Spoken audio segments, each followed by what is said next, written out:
بسم الله الرحمن الرحيم.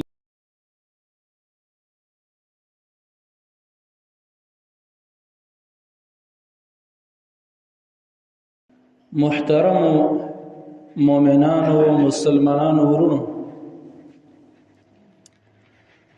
زمون استاسو د داسې دشمن سره واسطه ده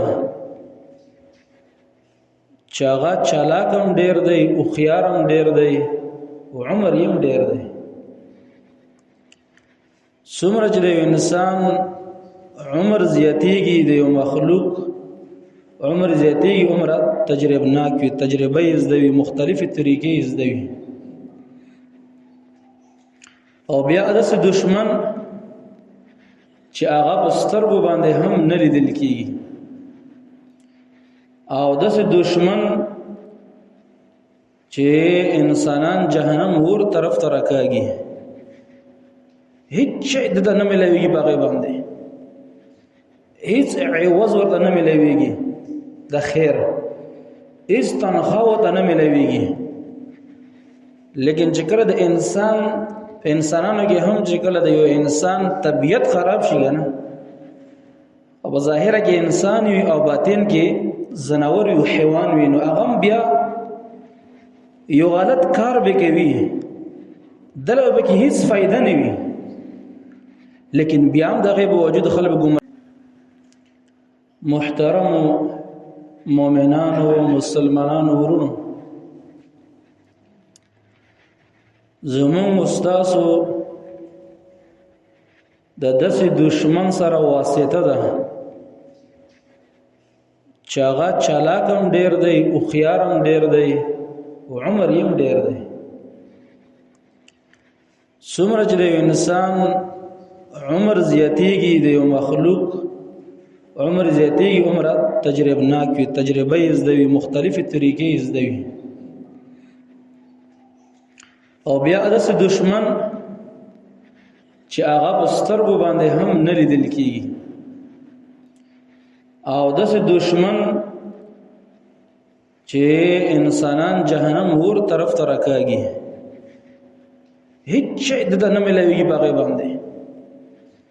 هیڅ عوض ورته نه ملاویږي د خیر، هیڅ تنخواه ورته نه ملاویږي. لیکن چې کله د انسان په انسانانو کې هم چې کله د یو انسان طبیعت خراب شي نه، او په ظاهره کې انسان وي او باطن کې زناور وي حیوان وي، نو هغه بیا یو غلط کار به کوي، دلته به کې هیڅ فائدہ نه وي،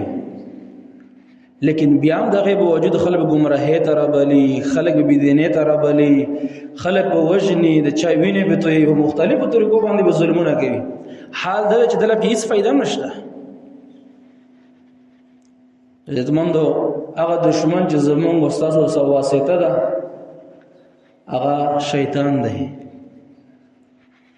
زمونږ تاسو دشمن زمونږ استاسو د پلار دشمن، او د پلار دشمن چې وي کنه، نو غیرتی سړی چې وي د پلار دشمن سره همیشه د پر دشمنی ساتي، چې کله په باطل باندې هغه ولاړ وي. نو زمونږ د پلار دشمن دی، او ځانګړي زمونږ د مور دشمن دی. آدم علیه السلام او حوا علیهم السلام. نو دا شیطان دا زمونږ د مخکینه دشمن دی چې کوم وخت نه انسان یعنی آدم علیه السلام الله پیدا کړی دی. الله رب العالمین چې کله آدم علیه السلام پیدا کړلو، په خپل لاس د خاور نه پیدا کړلو، او مختلف ادوار باندې تیر شول، او الله تعالی کې بیا روح واچولو. نو رب العالمین ملائکه ته حکم کړو بشمول د شیطان او د ابلیس چې تاسو آدم علیه السلام دا سجده وکړو. نو ټول سجده وکړه، په یو ځای باندې وکړه ټول ملائکه، سوا د ابلیس او د شیطان نه انکار وکړو، او انکار یې د تکبر د وجې نه وکړو. تکبر او د لوی د وجې نه، زه ډېر غټ یم، زه قیمتي یم، زه غوره یم. زګه چې الله ته آدم چې پیدا کړی د خاور نه پیدا کړی د اور نه پیدا کړی ما اور چې د غره د خاور نه فلحل ز غره دا غلط سوچ کړی دی په دې قیاس کې او په دې خبره کې خطا ده هغه تفصیل کې مونږ وردرو نو هر کله چې دا انکار وکړو انکار تکبر د وجنه وکړو د لوی د وجنه وکړو الله سبحانه و تعالی په دغه لعنت او جتابانه به لعنت تر ورځې قیامت پورې او طالب را مهلت تر قیامت ورځې پورې نو دغه ظالم قسم وکړو چې فبعزتک لاغوینهم اجمعين اے زما رب استب عزت مې قسم وي جذب د ټول انسانان گمراهی ته رابلم دبه زه گمراه کوم او بیا فرمایي لاقعدن لهم صراطك المستقيم یا الله تعالی چې کوم سیده لار دی راغلی زه به هغه لار کې وته کېنم کمین به وته نسم چې په مختلفو طریقو باندې او ثم لآتینهم بیا به زره درو مستا بندگانو ته د خي طرفنا د مخې طرفنا او د شا طرفنا او د خي طرفنا او د ګس طرفنا د دنیا به د ډولي کوم او درنګ نشنا طریقو په هر طریقې به تر تاويګم او درنګ اے الله تب اکثر خپل بندگان شکر گزار مونږ نه کړي دا به شکر کوم ته نه به واړه او مشرکان به کوم یتمند مسلمانانو ورنو شیطان دسه مضبوط عزم کړی دی مضبوط اراده کړی دی زمون او ستاسو د گمراه کولو لپاره او بیا الله رب العالمین د خپل رحم د وجینا انبیاء راولګل چې اے خلکو دغه انبیاء خبر او مانو چې د شیطان تابعدار نشو د رحمان تابعدار جوړ شي الله رب العالمین د خپل رحم د وجینا خپل کتابونه را نازل کړل وقت باندې الله تعالی انبیاء را لګل وحی بنازل د په دغه طریقه باندې الله عبادت کو ګور شیطان چې د بونځ جهنم طرف ته الله سبحانه و تعالی فرمای ان الشیطان لكم عدو شیطان ستاسو دشمن دی فاتخذوه عدوا الله تعالی فرمای په دشمنی ونسه دشمن یو غاڼه ځان خیر خوې مګاڼه سلا انما يدعو حزبه ليكون من اصحاب السعير زګر شیطان خپل اتباع خپل تابعدار خپل ډله اغار درا دعوت کوي د اور د جهنم په طرف باندې الله سبحانه وتعالى فرمایي د جهنم د اور په طرف باندې د شیطان خپل ډله را دعوت کوي او الله رب العالمین د انبیاء په واسطه باندې بندگان جنت طرف ته خپل مغفرت طرف ته خپل بخنه طرف ته الله تعالی دعوت کوي چې انسانانو خبرونه مونږ د شیطان وسوسو په لاړ نشو دنیا د ډولې لکی شیطان په جال دی ګیر نشو او الله سبحانه و تعالی دا مکلمه دا خبره د رب العالمین په قران کریم کې ذکر کړی دي شګوره داستاسو په خنای دشمن دی حسنه چې گمراه نه کی حسنه چې جهنم ور مستحق و نه ګرځي دلته به د خپل موضوع نه لګوندې خروج وکم دا موضوع په دې ځبان لګو دروم او لګ بل طرف ته وردرم هغه د عزتمند مسلمانانو چې کوم وختنا خلقو د الله او د رسول خبره پر خودلې دي کوم وختنا خلقو چې علم شرعي پر خودلې دي د هغه وخت نه عزتمند مسلمانانو فتنه مختلفه فتنه مسلمانانو طرف ته متوجه شي کوم وخت نه عزتمند خلقو د الله او رسول خبره پرې خو دی او د عقل تابعدار شول په عقل پس روان شول نو د هغه وخت نه عزتمند مسلمانانو خلق گمراه شول مختلف مرزونه به پیدا شول د هغه مرزونو نه غټه فتنه مسلمانانو ورونو چې په دې وخت کې خصوصا پښتنو ته ډیره متوجه ده خصوصا پښتنو طرف ته ډیره متوجه ده چې هغه فتنه د انکار حدیث د عقل د وجنه قران او سنت طالب خپل عقل باندې د الله او رسول خبره طالب عقل باندې حال دا دی چې د انسان عقل د ناقص دی د قرآن او حدیث مقابله کې. د قرآن او حدیث نه کشران جوړ کړي دي او د خپل عقل نه مشران جوړ کړي دي چې زمونږ مشر څوک دی؟ زمونږ مشر عقل دی. بل عقل طرف ته خبره راوړو، کله عقل سره موافق و منو به، او کله عقل نه خلاف و نه به منو. او مسلمانان او اهل سنت والجماعه دوی وایي چې د عقل کشر دی او د الله او د رسول قرآن او سنت د مشر دی. یعنی د عقل دا تابع دی د وحی د قرآن او د سنت. موږ د قرآن او درنګ د سنت خپل عقل هم تابع کوو، او دغه شانته موږ به خپل دل او دماغ د ټول د قرآن او سنت تابع ګرځو. دغه عقل یو نعمت دی. الله سبحانه وتعالى بار بار ویلي دی قرآن کریم کې لعلکم تعقلون، دې لپاره چې د عقل نه کار واخلئ، سوچ وکړئ، فکر وکړئ. لیکن د عقل حاکم نه دی، مشر نه دی، عزت مندو. عقل چې دی دا تابع دی د قرآن او سنت، د قرآن او سنت پسې دی، د قرآن او سنت پسې کوي به او پسې نه کړلو بیا ګمراه کیږي، بیا به دینه کیږي. وایي ته مونږ مسلمانانو یو فتنه انکار حدیث و. انکار حدیث باندې مو خلکو د خلکو څوک چې دا خبره کوي چې مونږ قرآن پیش کوو او درته حدیث پیش کوي، دا 85% منکر حدیث دی. څوک چې دا وایي چې مونږ احادیث دا ظنی دي، یا کېدای شي ویو کېدای شي نه وي، او قرآن یقیني فلان قطعی دی او درنګ دا ظنی دی، نو مونږ وایو چې دا 90% منکر حدیث دی. لیکن خلکو به نه منل ده. لیکن احتمال د اوس د غیر نتیجه تاسو په خپل برملا ښکاره ولیدله چې د حدیثونو انکار کولو تر دې پر د قرآن نه انکار وکړلو. څنګه انکار یې وکړلو؟ انکار یې داسې وکړلو، وایي د انسان چې دی، د انسان دا چینجي نه پیدا شوی دی. دا څنګه پیدا شولو؟ وایي دا داسې پیدا شوی دی چې د سمندر نه بخارات اوچت شول، هغه اوردل په ځمکه باندې، هغه چې کله خاوره شول اوبه باندې را پرېوتل، باقي چینجی پیدا شو. چینجی پیدا شو، وخت تېرېدو 2,000 کاله تېر شول، د غټېدلو د انسان ته نه جوړ شو. او هر چې آدم علیه السلام، د آدم علیه السلام نه وایي انسان نه دی مراد، وایي د آدم علیه السلام نه انسان نه دی بلکې د انسان دی. یعنی الله تعالی په مختلفو ځایونو برنه اورول، هلته کې چینجي پیدا شول، چینجي سترېدل او درنګ انسانان ډېر شول. دغه نه الله اکبر، دغه سوچه دروغ. هلته برنه اوس ورېږي نه ورېږي، پکار ده چې د انسانان د ځمکې نه پیدا کېدی که نه، پکار ده چې په هر کلي کې شپېته ماشومان ګرځېدی، ځکه 200 کاله وشول. یتمند مسلمانانو د قرآن نه هم انکار وکړل، او دا انسان وای غټېدلو هغې نه بعد وای د آدم نه مراد جرثومه مراد ده. یو دې باندې څه تعلیمونه معلومونه کړي هغه پوهېږي. جرثومه وای دې نه مراد آدم نه، جرثومه مراد ده. آدم علیه السلام سړی ته نه مراد نه دی. لاړو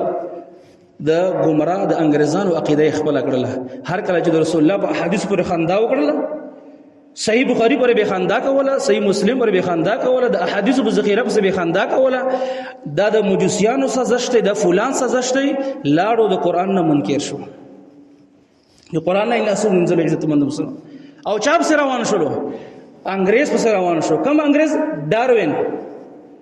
دا په 1900 صدې کې تیر شوی دی. ډاروین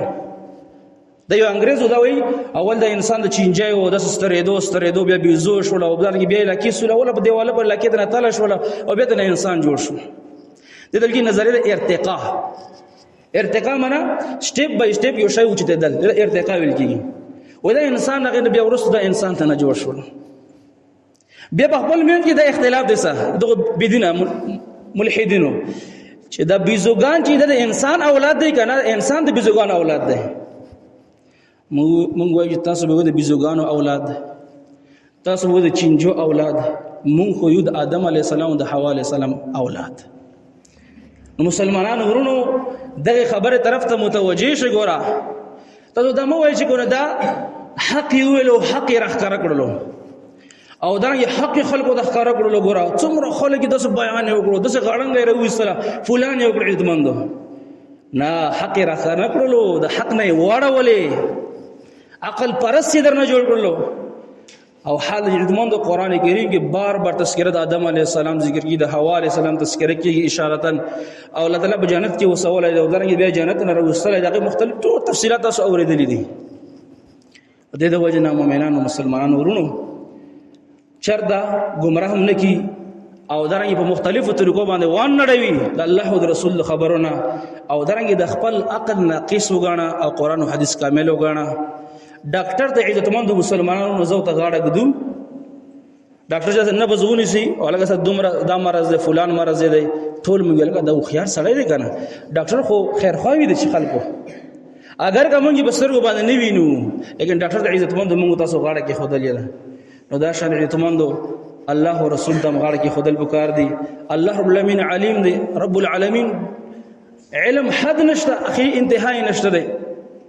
او رسول الله صلی الله علیه وسلم ته الله رب العالمین ډیر علم ورکړی دی چې د انسانانو عقل د کم نه ختميږي، د عقل زینه د انبیاو عقل شروع کیږي. تاسو چت مضبوط عقلونه الله سبحانه و تعالی انبیاو ته ورکړي. غرض د خبرې تمنو دا دی چې موږ او تاسو د گمراه کولو لپاره شیطان مختلفې طریقې اختیاروي.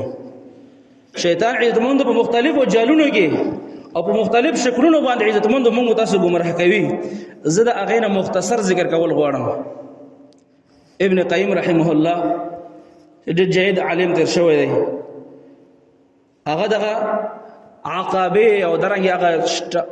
شټیپونه او درنګې هغه اعمال چې انسان گمراه کوي شیطان په کومه طریقه باندې. اول د شیطان کوشش عزتمند دی په انسان باندې چې دای کفر وکړي، کافر وکړي. بس دا شیطان ورسره مختلفو طریقو باندې شبهات اچوي، په مختلفو طریقو باندې وسوسې اچوي. ته الله باره کې غلطه وسوسې بیا انسان عملی کی، او درنګ دا قیامت باره کې او جنت باره کې او د جهنم باره کې او درنګ دا الله او رسول باره کې مختلف کوشش شروع دی شیطان چې دا انسان کافر کړي. هر کله چې شیطان راولږي انسان کافر کی، با شیطان له سونه امید چې بس کار وشولو، بس دی کار مو کړلو، بس اوس دا کافر چې دی دا زما تابع شولو، دا به زما لپاره کار کوي. دیو جن شیطان چې دی د خپل ملګری چې تیزوي، قران کریم نه معلوم دی د خپل ملګری وخت په وخت تیزوي، تکړه شي شبه وسوسه وته او چې وی طریقې وته خي. ځکه شیطان هډه تجربه ناک دی کنه، عمر یې ډیر دی او د مختلفو خلکو صفات شوی دی،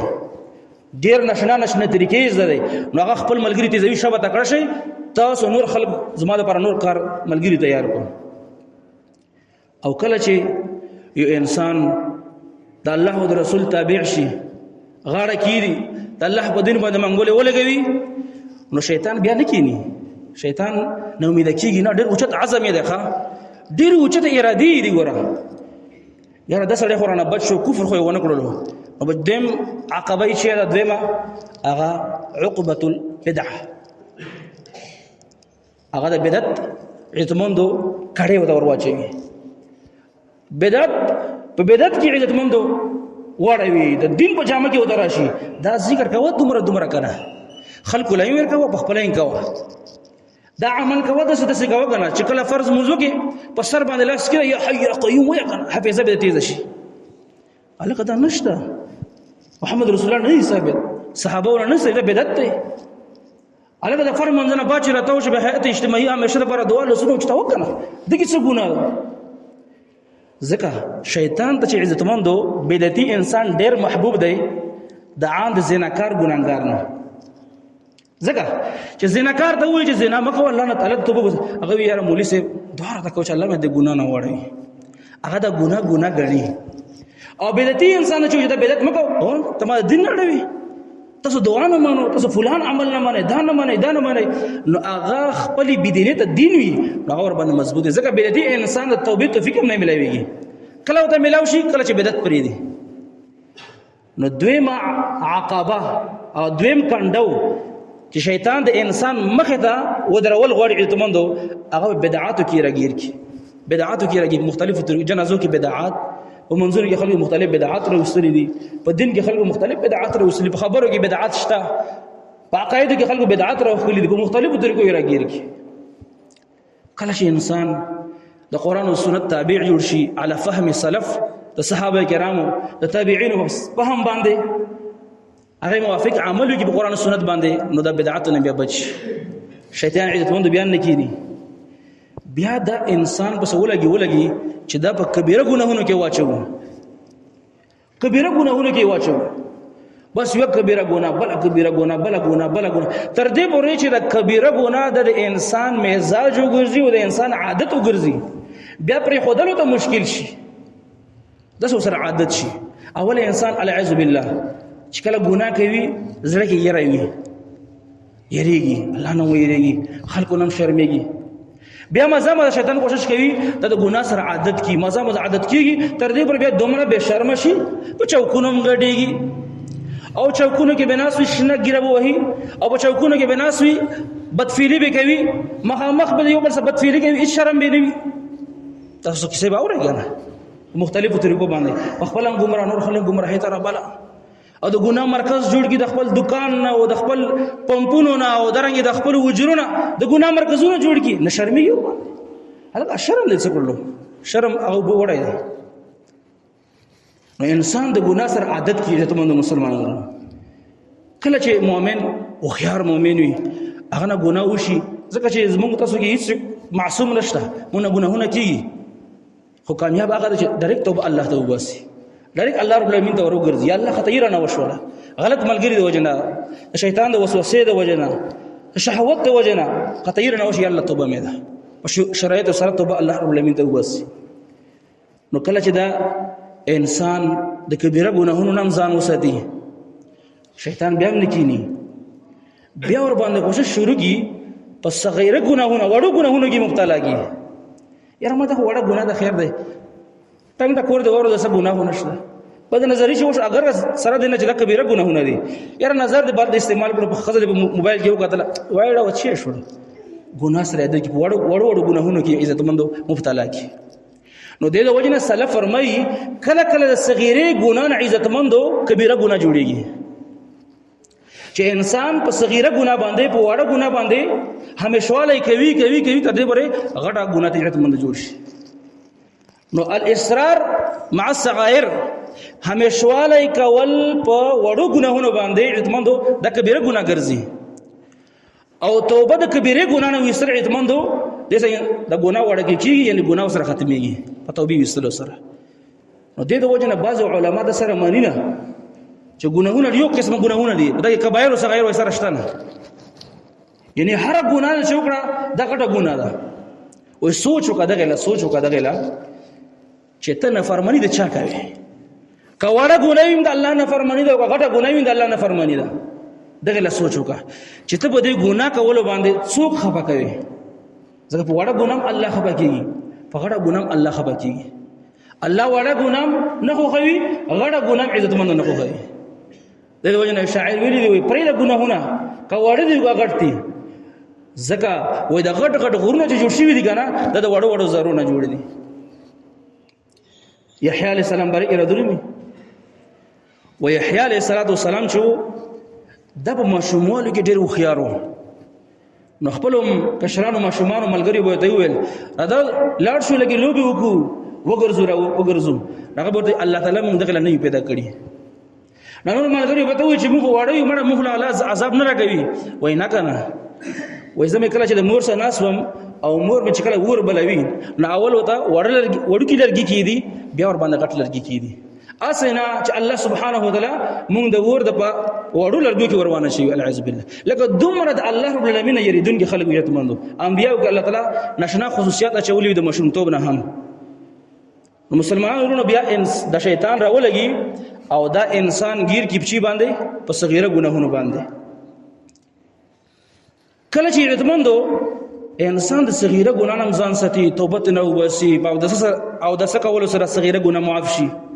استغفار کول سره صدقې کول سره نو بیا شیطان راولګي د انسان راګیر کی بکثرت المباحات په ډیر مباحاتو کې راګیر کی مباح هغه عمل ته ویږي چې ګناه ور باندې انسان نه ملويږي سزا ورته نه ملويږي او اجر ورته نه ملويږي دا انسان په ډیر مباحاتو کې راګیر کی او درنګ دغ طرف ته چکر وها دغ طرف ته ګرځا ات تلاړ شدل تلاړ شد سکینه اخسر کینه دا کاروګه په دغه راګیر کی او دنیا عزتمنو دا وته غټ ښکارا کی یاره دنیا کاروبار بچولم غټ کول پکار دی کنه کله دین باندې خبره دوه کړل یاره نشته پیسې او کا بچو بارګي یاره بچو پر خو ځان خو لمو باسه مړه هر څه به کوو قرباني به کوو شپې به تیر وو درنګ سفر به کوو خپل وطن نه به پرېږدو ځکه چې بچی موږ لپاره غاړه شوی دي الګ د دین د مولیانو کار د صرف دینم تعالی د درغاړه دی د دین خدمت به هم په مال سره کوي هم په جان سره کوي هم په خپل بچو سره کوي درنګ هم خپل دولت سره یتموند انسان راونی چې بچیږي به کثرت المباحات اسه بے ضایع سیلونه کول بے ضایع مثال په تو ویډیو غانې کتل هیڅ فائدہ به کینې گیمونه کول دا فلان عزتمند انسان په دغه طریقه باندې شیطان د اوچتو کارونو نه د لمونځ نه د عبادت نه د ذکر نه د قران تلاوت نه د مسلمان سره خیر خګړي کار کول نه په دغه طریقه باندې منع کی کله چې یو مؤمن او خيار مؤمن هغه چې موږ دغه الله نه پیدا کړی د فائدې کار کول پکار دی ا دنیوي کار څه نه وي دنیوي کار کوا چې فائدہ ته بکیوي لغویات نه ځان وساته بل لخير یا ځان لخير یا خپل اولاد لخير او د ګنا نه ځان ساته کار کوا خو الله تعالی خو موږ دغه یوازې نه پیدا کړی سره موږ دا کوو نو بیا شیطان څوکي شیطان راته شو بل لار باندې چې لکه دا کس خو ډیر خيار دی په ذل ګرځېدو وغیرہ نه ځان ساتي نو څوکي نو بیا عزتمند په دې طریقه راته وشي چې افضل عملونه ور باندې پری دي افضل عمل پری دي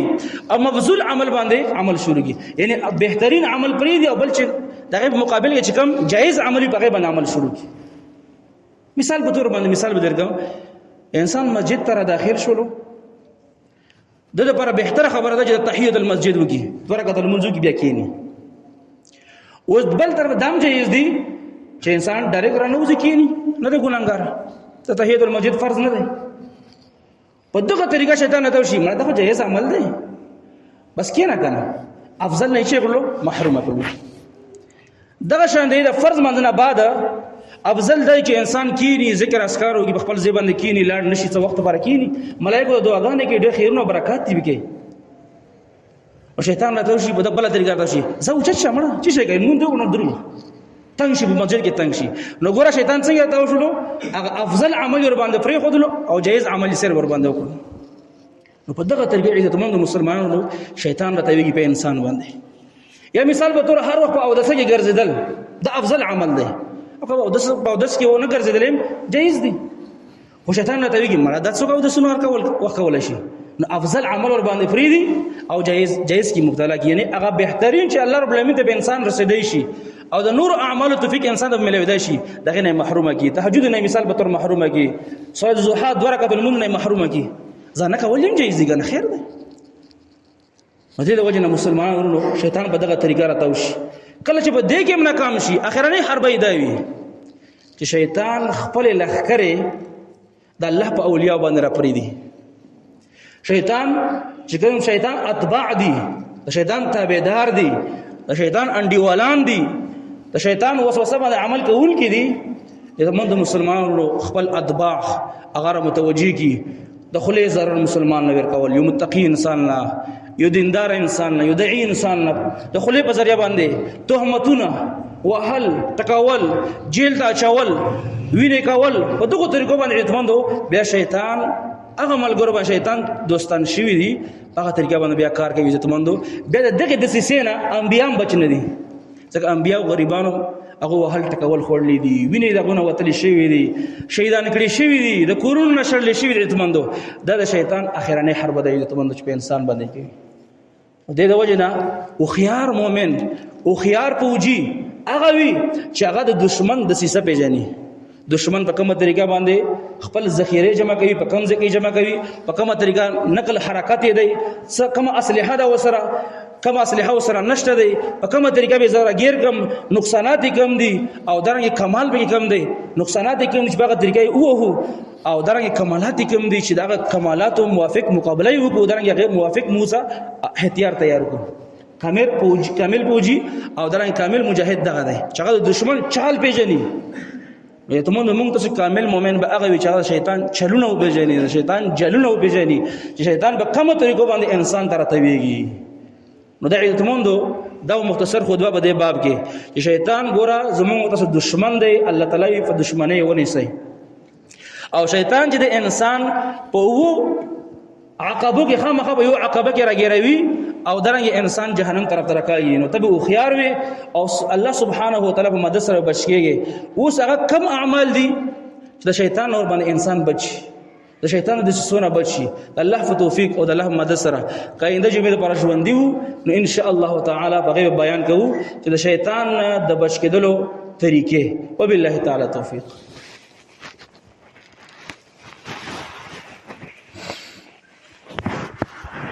الحمد لله رب العالمين والصلاة والسلام على أشرف الأنبياء والمرسلين وعلى آله وصحبه أجمعين أما بعد فأعوذ بالله من الشيطان الرجيم بسم الله الرحمن الرحيم والعصر إن الإنسان لفي خسر إلا الذين آمنوا وعملوا الصالحات وتواصوا بالحق وتواصوا بالصبر آخر کې یو اعلان دی ټولو مؤمنانو ته چې روان زیارت د ماسپښین د منځنه بعد تر د جمعې د منځه پورې په چمکانو کې مدرسه د محد د امام بخاری رحمه الله پای کې به ان شاء الله یو اجتماع ده پای مسلمانان را جمع کیږي اغلب علما را درومي او په کم موضوع باندې ده وټونو د پاره ده تنظیم سازي د پاره چی د پاره نه عزت مندو متفقه مسله ده مسله چی ده حجیت الحديث چې نن سبا د احادیث کم دشمنان پیدا شوی دي په پښتنو کې دغه پرد کې او دغه د اصلاح د پاره چې مسلمانان دغه فتنې نه ځان وساتي نو یو شپه کې را درومي د تموندو او یو کې ورځ را درومي نو ټول مسلمانانو په حضور کې د درخواست چې 21 او 22 تاریخ باندې الله ان شاء الله تعالی اجتماعي ټول مسلمان په کار چې ځان ورسوي ځکه چې موږ مختلفو اجتماعاتو کې شرکتونه کړې دي تنظیمونو لپاره خلک قرباني ور کړلې پولیس سره مقابله وکړلې جګړې وکړلې لیکن رسول الله صلی الله علیه وسلم دفاع لپاره هم مقابله کول په موږ تاسو باندې فرض دي رسول الله صلی الله علیه وسلم د پاره یعنی دغه احادیث د دفاع د پاره په موږ تاسو ته فرض دي چې د ځان ورسو او درنګ د علماو بیانات وورو چې کوم تیارې را خور کړې دي پښتنو کې کوم تیارې را خور شوې دي عیدمن حسین د میډیا په واسطه باندې او ډېر خلک یې راګر کړي کته ته نوې خبر ناغه ستا بیا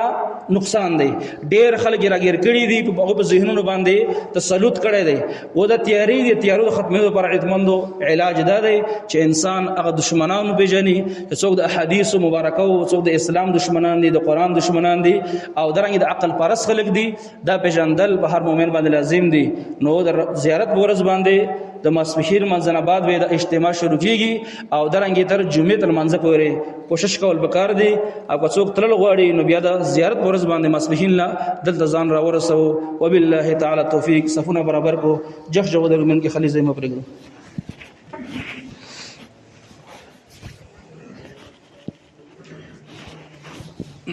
کومت کو